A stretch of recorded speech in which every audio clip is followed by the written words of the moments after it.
요즘 50대 중반을 넘기고 나면 참 복잡한 감정이 들어요. 회사에서는 어느 정도 자리를 잡았지만 슬슬 내가 언제까지 여기 있을 수 있을까란 생각이 들죠. 주변에선 벌써 명퇴한 선배들 소식이 들려오고 퇴사하고 뭐하지? 나도 준비해야 하나? 라는 불안이 고개를 듭니다. 그런데 말이에요. 정작 은퇴 이후를 제대로 준비한 사람은 생각보다 많지 않더라고요. 좀 쉬다 보면 뭔가 생기겠지, 돈만 있으면 괜찮겠지라는 막연한 기대만 있는 경우가 대부분이에요. 하지만 현실은 다르죠. 시간은 많고 할 일은 없고 매일매일이 허무하고 어디에도 소속되지 않은 느낌. 그렇게 마음의 병이 오기도 해요. 그런데 이 와중에 전혀 다른 길을 걸은 한 사람이 있어요. 대기업 부장까지 했던 분이 퇴사 후 3년 만에 동네 카페 사장으로 대박을 친 사연인데요. 처음엔 저도 반신반의했죠. 카페 사장이 뭐 그리 대단한가 싶었는데 이야기를 들으면 들을수록 은퇴 후 삶에 대한 시선이 완전히 달라졌어요. 오늘은 그 이야기와 함께 은퇴를 앞둔 우리 세대가 어떤 준비를 해야 하는지 실제 사례 3가지와 함께 진솔하게 나눠보려고 해요. 그냥 남 얘기로 듣지 마시고 내 얘기라고 생각하면서 읽어보셨으면 해요. 대기업 부장에서 카페 사장으로 3년 만에 인생 2막 성공기. 주인공은 54세에 자발적으로 퇴사한 김 부장님이에요. 대기업에서 30년 가까이 근무하면서 해외 주재원도 하고 본사 부장까지 지냈죠. 남들 보기엔 더 바랄 것도 없는 삶이었어요. 그런데 막상 퇴직하고 나니, 아, 이제 뭐하지? 라는 생각에 멍해지더랍니다. 처음 6개월은 그동안 못했던 여행도 다니고 친구들도 만나고 나름 힐링의 시간을 보냈대요. 하지만 문제는 그 다음이에요. 하루하루가 길고 무료하더라는 거죠. 한때는 200명 넘는 팀을 이끌던 사람이 혼자 집에 있으니 자존감도 떨어지고 체력도 급격히 떨어지더래요. 그러던 어느 날 산책하던 중 우연히 들른 작은 로스터리 카페에서 영감을 받았대요.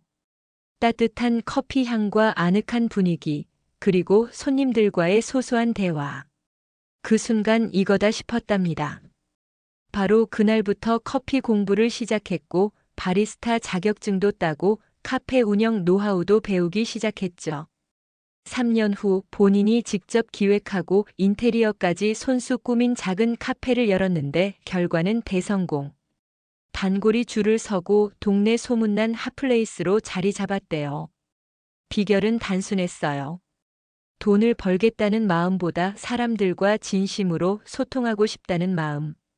그게 통했던 거죠. 은퇴 후 삶, 재미와 의미가 없다면 위험하다. 김 부장님의 이야기를 듣고 저도 확 와닿았던 게 있어요. 은퇴 후 가장 위험한 건 시간은 많은데 그 시간을 쓸 데가 없을 때라는 거예요. 결국 의미 없는 하루하루가 반복되면 몸과 마음이 같이 무너져요. 그러니까 돈보다 중요한 게 일상의 리듬과 목적이에요. 그게 꼭 돈을 버는 일이 아니어도 돼요. 내 손으로 뭔가를 만들고 누군가와 소통하고 작은 칭찬 하나에 기분 좋아지는 것. 이게 정말 중요하더라고요. 그럼 나도 뭔가 준비해야 할까? 당연하죠. 근데 막연하게 뭘 하지? 이러면 끝도 없어요. 그래서 실제로 은퇴 후 삶을 잘 설계한 분들 3명의 사례를 소개해 드릴게요. 스타일은 다 다르지만 공통점은 하나예요. 미리 준비했고 자신만의 리듬을 만들었다는 것. 사례 1.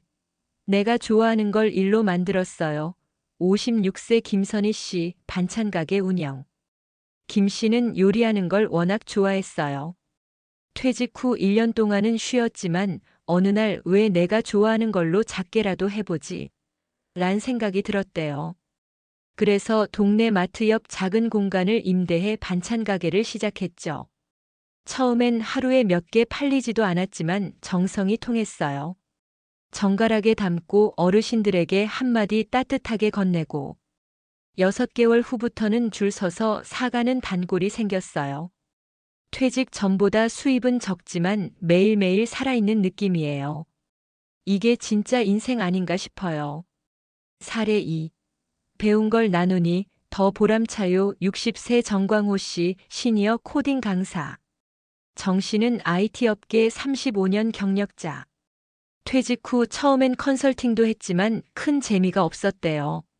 그러다 우연히 지인 부탁으로 중학교 자유학기제에서 코딩 수업을 해보게 됐는데 그게 터닝포인트였죠. 지금은 지역교육청과 연계된 시니어 코딩 강사로 활약 중이에요. 학생들이 선생님 덕분에 코딩이 좋아졌어요 라고 말할 때 진짜 가슴이 뜨거워져요. 이 나이에 누군가에게 도움이 된다는 게 얼마나 고마운 일인지 몰라요. 사례 3. 취미였던 사진이 제 일이 됐어요. 58세 유재명 씨, 동네 사진작가. 유 씨는 평생을 공기업에서 일했지만 사진은 20년 넘게 찍어온 취미였어요. 퇴직 후 본격적으로 사진을 공부했고 지역 커뮤니티에서 가족 사진, 행사 사진 등을 찍기 시작했죠. SNS에 사진을 올리면서 입소문도 났고 지금은 동네 주민들의 웨딩, 돌잔치, 프로필 촬영을 도맡아 하고 있어요. 돈은 부수적인 거고요. 사진을 찍고 누군가가 와 정말 감사해요라고 말해줄 때 내가 쓸모 있는 사람이라는 걸 느껴요.